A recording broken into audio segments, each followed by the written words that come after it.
ભરાવવામાં BLO અને સરકારી તંત્રને પૂરી મદદ કરેલી, જેનાથી કરીને એમની પાસે આ પૂરી માહિતી હતી. પણ મારે એ કહેવું છે કે જે રીતે ગુજરાતમાં SIRની કામગીરી થઈ રહી છે અને BLOનો આપણે વારંવાર સાંભળીએ છીએ કે ખૂબ માનસિક હેરેસમેન્ટ થાય છે, સુસાઇડ કરી લે છે. આવી પરિસ્થિતિમાં પણ જ્યારે ભાજપના કાર્યકર્તાઓને ભાજપના નેતાઓના ઈશારે BLOના કામમાં વધારો કરવા, BLOએ કરેલા કામને કેવી રીતે વધુમાં વધુ લોડ એના ઉપર આવે એવી રીતે ફોર્મ નંબર 7 ભરી એને રિજેક્ટ કરવા માટેની અરજીઓ દેવામાં આવી છે. આનાથી સરકારી તંત્રનો, BLOનો અને હું એવું માનું છું કે આખી જે સિસ્ટમ છે આપણી લોકશાહીનો, એનો મજાક બનાવવામાં આવી રહ્યો. 15 તારીખ સુધીમાં એક એસેમ્બલીમાં 45 ફોર્મ હોય રદ કરવાના અને અચાનક જ 18 તારીખે 10,700 પ્લસ ફોર્મ આવી જાય. એનો મતલબ જ એવો છે કે આ સત્તા પક્ષ જે દુનિયાની સૌથી મોટી પાર્ટી કહે છે એ એના મિકેનિઝમનો ઉપયોગ કેવી રીતે લોકશાહીને ખતમ કરવી, મજાક બનાવી એવી રીતે કરી રહ્યા છે.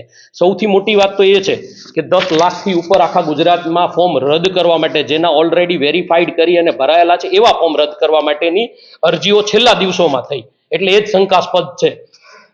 આ બધી બાબતને જોતા આમ આદમી પાર્ટી એ પ્રોએક્ટિવલી કામ કરે છે. દરેક રાજ્યમાં આજ સુધી જે રાજ્યમાં પણ આમ આદમી પાર્ટી ગઈ છે ત્યાં એક ખાલી સત્તા પક્ષ તરીકે વિરોધ કરવા માટે, અમે વિરોધ પક્ષ તરીકે નહીં સત્તાનો, પણ લોકોને કેવી રીતે મદદરૂપ થઈ શકાય, લોકશાહીને કેવી રીતે બચાવી શકાય એના માટે કામ કરી છે. એના ભાગરૂપે ગુજરાતમાં પણ આમ આદમી પાર્ટીએ જે રીતે આ લોકો ભાજપ લોકશાહીને ખતમ કરી અને એક હતું શાસન રાખવા માંગે છે એના વિરોધમાં આમ આદમી પાર્ટી ખૂબ પ્રોએક્ટિવલી કામ કરી રહી છે. અને જ્યાં જ્યાં પણ આખા ગુજરાતમાં આવી રીતે ખોટી રીતે નામ રદ કરવાની કોશિશ કરી છે ત્યાં BLOને, BLA જે ERO છે એમને, ARO ને, કલેક્ટરને રજૂઆત કરી અને અમે લોકોએ રાજકોટથી આ શરૂઆત કરી છે કે અમે લોકોએ લીગલ નોટિસ આપી છે. એમાં કલેક્ટરને પણ આપી છે, EROને આપી છે અને 300 જેટલા વિધાનસભા 68માં BLO છે એમને પણ અમે નોટિસ, લીગલ નોટિસ આપેલી છે. અને આ નોટિસના મુખ્ય મુદ્દાઓ એ છે કે જે લોકોના પણ ફોર્મ નંબર 7માં ડિલીટ કરવા માટેની અરજીઓ આવી છે એમાં જે અરજદાર છે એમણે જો આ ખોટી માહિતી દીધી હોય તો એમના ઉપર પણ એક્શન લેવામાં આવે. અને એ લોકોનું જે પણ વેરિફિકેશન માટે અત્યારે થાય છે કેવું કે જેની અરજી આવી ગઈ, કોઈ પણ અરજી આપી શકે એવું કલેક્ટરનો જવાબ હતો, કોઈ પણ આપી શકે, લોકશાહી છે, એમણે લેવાનો અધિકાર છે, લઈ શકે છે, તો એમણે લઈ લીધી છે. પણ બીજો સ્ટેપ છે ને એ ખૂબ હેડેક વાળો છે. બીજા સ્ટેપમાં એવું કલેક્ટર દ્વારા અમને સમજાવવામાં આવે છે કે જેમની વિરુદ્ધમાં ડિલીટની અરજી આવી છે એવા જેનું નામ છે એને અમે લોકો નોટિસ બજાવીને કચેરીએ બોલાવશું. સાહેબ, હું એમ કહું કે જેમને પોતાને અત્યારે આ મોંઘવારી, બેરોજગારીના ટાઈમમાં લોકો પોતાના ઘર પરિવારનું કેમ ગુજરાન ચલાવવું એના માટે સતત સંઘર્ષ કરતા હોય અને એને વારંવાર આવી રીતે કચેરીએ આવો, તમે પોતે અહીંયા છો, તમે પોતે અહીંયા જ છો, તમે પોતે અહીંના વોટર છો, એ સાબિત કરો, અને એ સાબિત કરવા માટે પણ પાછા વારંવાર ધક્કા ખવડાવવા માટે બોલાવવામાં આવે તો મને એવું લાગે છે કે 50% ઉપર લોકો નહીં જાય. અને એ જો નહીં જાય તો એનો મતલબ એવો છે સીધી લીટીમાં કે એ લોકોના નામ રદ કરવામાં આવશે. તો આ પ્રોસિજર એકદમ ખોટી છે, ગલત છે. એક મતનું ચૂંટણી પંચ કરોડો રૂપિયાના ખર્ચે એક મત કેવી રીતે પડે એના માટેના જાહેરાતો કરે છે, એક્સપેન્સીસ કરે છે, અને સામે કેવી રીતે એક મત ડિલીટ થાય એનું આ સત્તાધારી ભાજપ કેવી રીતે નામ કાઢી નાખવું, કેવી રીતે વિરોધ પક્ષના વોટરોને ડિલીટ મારવા એના આ ષડયંત્રો કરે છે. ને એના ભાગરૂપે આજે સરકારી તંત્રના BLO થી લઈ કલેક્ટર સુધીનું, ચૂંટણી પંચ સુધીનું કામ વધી રહ્યું છે. તો મારે બે વસ્તુ સ્પષ્ટતાથી કહેવી છે.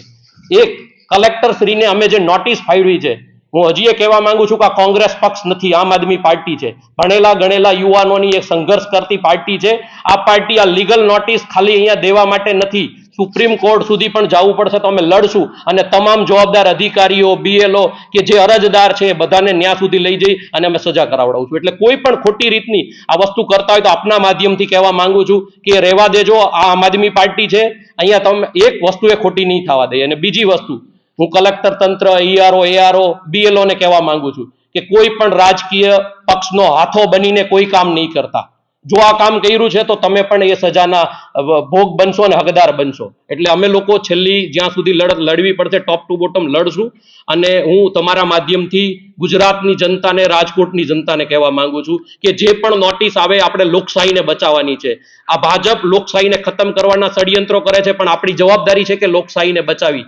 આઝાદી આપણને અપાવનાર જે શહીદો છે એની જો સ્વપ્ન પૂરું કરવું હશે તો આ આઝાદી બચાવવા માટે જે પણ નોટિસ આવે, જે પણ કચેરીએ જવું પડે, જેટલો પણ ટાઈમ આપણે ખોટી થાય, આપણે ખોટી થઈને પણ આપણે આપણું નામ આ વોટર લિસ્ટમાં ટકાવી રાખવાનું છે, આ લોકશાહી બચાવવા માટે. મીડિયા મિત્રોનું હાર્દિક સ્વાગત કરું છું આ પ્રેસ કોન્ફરન્સમાં. આજે આમ આદમી પાર્ટી વતી હું રાહુલભાઈ તેમજ મારી સાથે અજીતભાઈ, દિનેશભાઈ, સુલાલભાઈ તેમજ સંજયસિંહ આ પ્રેસ વાર્તામાં જોડાયેલ છે. ખૂબ અગત્યના ગંભીર મુદ્દે આ પ્રેસ કોન્ફરન્સ બોલાવવામાં આવી છે, જેમાં રાજકોટ અને સમગ્ર ગુજરાતમાં આ મુદ્દો ખૂબ મહત્વનો છે અને લોકશાહીની હત્યા થાય એવો આ મુદ્દો છે. વર્તમાન સમયમાં સમગ્ર ગુજરાત રાજ્યમાં એસઆઈઆરની સઘન મતદાર યાદી સુધારણા કાર્યક્રમ ચાલી રહ્યો છે. ત્યારે આ ફેઝમાં અત્યારે ફોર્મ નંબર 6, ફોર્મ નંબર 7 અને ફોર્મ નંબર 8 ભરવામાં આવી રહ્યા છે. ફોર્મ નંબર 6 એ નવું નામ દાખલ કરવા માટે છે. ફોર્મ નંબર 8 એ સ્થળ એડ્રેસ બદલાયું હોય છે એના માટે છે. અને ફોર્મ નંબર 7 જેમનો આજે આ મુદ્દો છે કે ડિલિશન રદ કરવા માટેનો મુદ્દો છે. હવે એ ફોર્મ નંબર 7 કોઈ વ્યક્તિને મતદાર યાદીમાંથી નામ રદ કરાવવાનું હોય તો ત્યારે ભરવામાં આવે છે. તો ચૂંટણી પંચ દ્વારા જે ફોર્મ નંબર 7 કોણ ભરી શકે? તો કે જે વ્યક્તિનું નામ રદ કરવાનું હોય તેમના પરિવારના સભ્ય અથવા તો અન્ય કોઈ વ્યક્તિઓ પણ ફોર્મ નંબર 7 ભરી શકે છે અને કોઈ વ્યક્તિનું નામ મતદાર યાદીમાંથી રદ કરવા માટે વાંધો લઈ શકે છે. તો આજે ફોર્મ નંબર 7 નો જે સમયગાળો હતો અને એ સમયગાળામાં શરૂઆતના દિવસોમાં માત્ર રાજકોટમાં 40 થી 50 ફોર્મ આવે છે અને છેલ્લા 18 તારીખના દિવસે એક સાથે રાજકોટ જિલ્લામાં 25,000 ફોર્મ એક સાથે ડિલિશનના ભરવામાં આવે છે, રદ કરવાના ભરવામાં આવે છે. અને એક જ દિવસમાં વિધાનસભા 68માં 10,000 થી વધુ ફોર્મ રદ કરવાના ભરવામાં આવે છે. તો એ ખૂબ કહી શકાય ને કે લોકોના મત અધિકાર છીનવવાની આ વાત છે. લોકોને ખબર પણ નથી કે પોતાનું નામ મતદાર યાદીમાંથી રદ કરવા માટે કોઈ અન્ય વ્યક્તિએ ફોર્મ ભરેલું છે. અને આ અંગેની જ્યારે ડ્રાફ્ટ મતદાર યાદી પ્રસિદ્ધ થવાની હતી ત્યારે કલેક્ટર સાહેબની મિટિંગમાં મેં જ ખુદ પોતે કલેક્ટર સાહેબને કીધું હતું મૌખિક રીતે કે આ પક્ષકાર દ્વારા, સત્તા પક્ષ દ્વારા ફોર્મ જે વિરોધ પક્ષના લોકો હોય છે એમનું નામનું લિસ્ટ બનાવવામાં આવ્યું છે કે આમ આદમી પાર્ટીના વોટરને માર્ક કરવામાં આવ્યા છે અને પક્ષાપક્ષીમાં એ વોટરના માર્ક કરી અને એનું લિસ્ટ કાર્યકર્તાઓ પાસે બનાવવામાં આવ્યું છે અને બનાવી રહ્યા છે. તો ભવિષ્યમાં આ ડિલિશનના ફોર્મ આપની પાસે આવે તો આપ ધ્યાન રાખજો એવી વિનંતી કરી હતી. ત્યારે કલેક્ટર સાહેબે ડ્રાફ્ટ મતદાર યાદીની જ્યારે મિટિંગ હતી ત્યારે બાંયધરી પણ આપી હતી એવું કંઈ ન થાય, વેરિફિકેશન કરીને બધું કરવામાં આવશે. તો અત્યારે 18 તારીખના રોજ એક સાથે 10,000 ફોર્મ ભરી દેવામાં આવ્યા છે લોકોના મત છે એ ડિલીટ કરવા માટે. તો હું એમ કહું છું કે જે સત્તા પક્ષના કાર્યકર્તાઓએ આ ફોર્મ ભરેલા છે એમને પણ આજે થોડું વિચારવું જોઈએ કે આજે આપણે લિસ્ટ બનાવીને દઈ તો દઈએ છીએ પણ જે સામાન્ય વ્યક્તિ છે જેને ખ્યાલ પણ નથી અને એ વ્યક્તિનું જ્યારે મતદાર યાદીમાંથી નામ ડિલીટ થશે અને ત્યારે આપણે રાષ્ટ્રની વાત કરતા હોય, દેશભક્તિની વાત કરતા હોય ત્યારે હું એ કાર્યકર્તાને પણ કહેવા માંગુ છું આજે આ મીડિયા મિત્રોના માધ્યમથી કે આપણે કઈ દિશામાં આ લોકશાહીને લઈ જઈ રહ્યા છે. આજે હું એમ કહું આ લોકશાહીની હત્યા જ નથી થઈ રહી પણ લોકશાહીની હત્યા થઈ રહી છે ત્યારે આ બધા જ લોકો અધિકારીઓ પણ તાલીઓ વગાડી રહ્યા છે, કંઈ જ કરી નથી રહ્યા. એ અનુસંધાને અમે ગઈકાલે રાજકોટ કલેક્ટર શ્રીને તેમજ વિધાનસભાના ઈઆરઓ, એઈઆરઓ, બીએલઓ સુપરવાઇઝર, બીએલઓ ને પણ આ અંગેની જાણકારી આપી છે કે એક સાથે આટલા બધા ફોર્મ આવી જવા અને એક સાથે આટલા બધા ફોર્મ કોઈ વ્યક્તિઓ દ્વારા રજૂ કરવામાં આવે તો એમની ખરાઈ થવી જોઈએ, વ્યવસ્થિત વેરિફિકેશન થવું જોઈએ અને કોઈ વ્યક્તિ કોઈ અન્ય વ્યક્તિનો ખોટો વોટ રદ કરવા માટે ફોર્મ ભરી રહ્યા છે તો તેમની ઉપર લીગલ એક્શન, કાર્યવાહી કાયદાકીય થવી જોઈએ, એમની ઉપર એફઆઈઆર થવી જોઈએ, એમને સજા થવી જોઈએ. અને ફોર્મ નંબર 7માં પણ એમનો ઉલ્લેખ છે કે કોઈ અન્ય વ્યક્તિ ખોટી માહિતી દ્વારા અન્ય કોઈ વ્યક્તિનું ફોર્મ ભરે છે તો એમની ઉપર કાયદાકીય પગલાં લઈ શકાય છે. તો અમે કલેક્ટર સાહેબને ગઈકાલે રજૂઆત પણ કરી હતી કે એમના ઉપર લીગલ કાર્યવાહી કરવામાં આવે, એફઆઈઆર નોંધવામાં આવે અને બીજી વખત કોઈ કાયદો હાથમાં ન લે, બીજી વખત કોઈ આવી ગેરકાનૂની પ્રવૃત્તિ ન કરે એમના માટે એમની સજા રૂપ દાખલો બેસાડવો પડશે. અને બીજું એક ખાસ નોંધવા જેવી વાત કે ફોર્મ નંબર 7માં એવો સ્પષ્ટ ઉલ્લેખ છે કે અરજદારે કારણ પુરાવા આપવાની જવાબદારી રહેશે. તો હું એમ કહું કે લોકોને આ બાબતે હેરાન કરવામાં ન આવે. આજે માની લો લોકોને 10,000 લોકોને રદ કરવા માટે નોટિસ આપવામાં આવે અને એવું કહેવામાં આવે કે તમારે હાજર થવાનું છે તો તમે પણ સમજી શકો કોઈ વ્યક્તિ હાજર નથી થવાના, એની પાસે એટલો ટાઈમ ન હોય. લોકો એવું માને છે કે હવે ચૂંટણી કાર્ડમાં મત નથી દેવો અમારે, ભલે રદ થઈ જાય, રદ કરી નાખો, અમે હાજર નહીં થાય. તો લોકો હાજર નહીં થાય તો આ જે મત છે એ વિરોધના મત છે, બરોબર, એ ડિલીટ કરી નાખવામાં આવશે અને લોકશાહીની હત્યા કરવામાં આવશે. ત્યારે ફોર્મ નંબર 7 પણ એનો ઉલ્લેખ છે કે જે વ્યક્તિએ અરજી કરેલી છે એમને સાબિત કરવાનું છે કે એ વ્યક્તિ ત્યાં રહેતા નથી અથવા એ વ્યક્તિનું મૃત્યુ થયું છે અથવા તો એ વ્યક્તિ ભારતીય નાગરિક નથી એવું અરજદારને સાબિત કરવાનું છે. તો એ પણ ખાસ આપના માધ્યમથી વિનંતી કે અરજદારને બોલાવવામાં આવે અને એમનું હિયરિંગ કરવામાં આવે.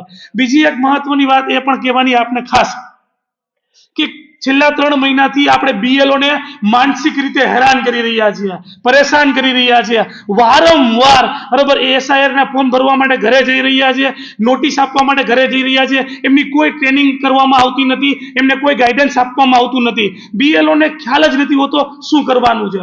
સૌથી પહેલા જ્યારે આ લોજિકલ એરરની વાત હોય કે જેમનું મેપિંગ ન થયું હોય એમને નોટિસ આપવાની વાત હોય ત્યારે પહેલા ડોક્યુમેન્ટ ઉઘરાવવાનું કહેલું. BLO ઘરે જઈને ડોક્યુમેન્ટ ઉઘરાવે છે, એપમાં ચડાવે છે. ત્યારબાદ એવું કહેલું કે ડોક્યુમેન્ટ ઉઘરાવેલા છે તેમને નોટિસ નહીં આપવામાં આવે. તો ત્યાર પછી પણ એમને નોટિસ ફાળવવામાં આવી અને BLO ને ઘરે ઘરે સુધી નોટિસ આપવા જવાનું કહેવામાં આવ્યું. અને અત્યારે પણ જ્યારે આ હિયરિંગ થઈ રહ્યું છે, જે લોકોનું મેપિંગ થયું નથી બરાબર 2002 ની યાદી મુજબ, તો ત્યાં સમય જે આપવામાં આવે છે તે 9 વાગ્યાનો સમય હોય છે પણ સ્થળ ઉપર કોઈ હાજર નથી હોતું. ત્યારે લોકો BLO ને ફોન કરે છે અને BLO ને માનસિક રીતે હેરાન કરવામાં આવે છે. વિચાર કરો કે જે BLO એ ઘરે ઘરે જઈ અને SIR ની કામગીરી કરી છે, વેરિફિકેશન કરેલું છે કે આ મતદાર ત્યાં જ રહે છે, 2002 ની એમની મતદાર યાદીમાં નામ શોધેલું છે, રાત્રે 2 વાગ્યા સુધી જાગીને એ BLO ને ફરીથી 10,000 લોકોની નોટિસ આપવામાં આવશે કે આ લોકોના ફોર્મ રદ કરવા માટે તમે ઘરે ઘરે જાઓ.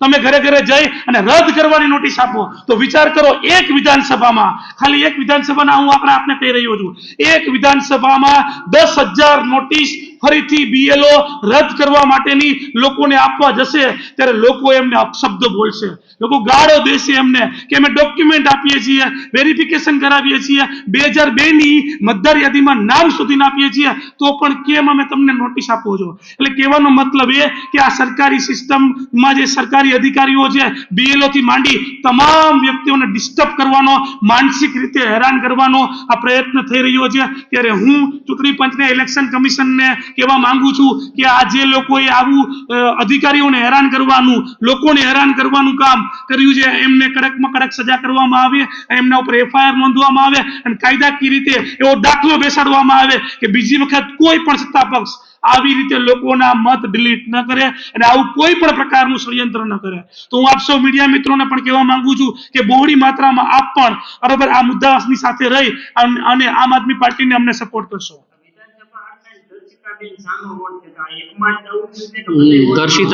વિધાનસભા 68 દર્શિતાબેન શાહનો નથી, જેમના ધારાસભ્ય ઉદયભાઈ કાનગડ છે. અને એક વિધાનસભા નહીં, તમામ વિધાનસભામાં આવું થયું છે.